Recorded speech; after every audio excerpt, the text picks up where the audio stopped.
I tend to take the pressure. The team may be overprotected, and it needs work on my side to and work with the team to give them to empower them to receive the pressure of the board. So it's a way.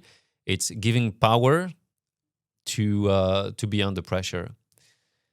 This is always a challenge, and everybody is different. One way that we've worked on this is to create 2 levels of thinking.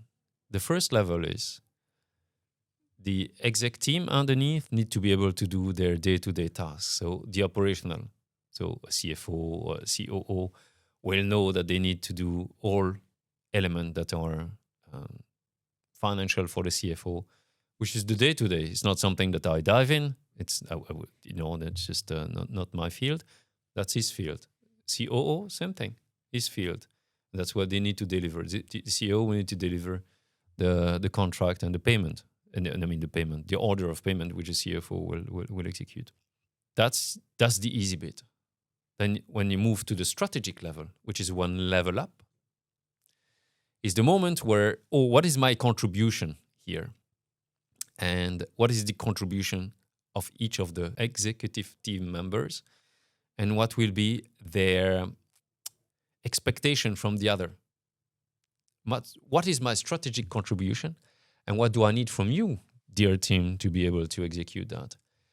And usually that's where the pressure starts. And that's where the pressure usually will be sometimes waived by them. And that's at that moment, this interface is where I tend to overprotect them. And this is where I worked on myself the most. It's just, how can I just change that? Sometimes it works, sometimes it doesn't. But that's the way executive team are always working. Is that the dynamic there is not operational. The basic level. It's always a bit more on. It's what people will say power game, but it's also pressure relieving games between them. My understanding of where it worked with me, it worked best when there was a symbiotic relationship within the team. If the team is changing a lot, this is a dynamic which need to be always monitored and is changing all the time. So in the forming, norming, and the last one, it was always like going back to storming. There was a lot in merger or in acquisition and integration. You need to balance the executive team between the 2 parts, and it's something that doesn't always happen easily because it can be that for whatever reason the executive team on the other side decides not to stay. Then you need to build a lot. There's a lot of elements that you need to build.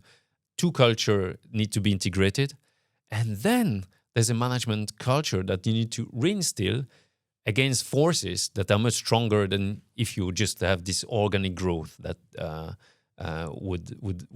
would be in a standard way of simply, I have a team, I need to grow the business, and I align all the elements.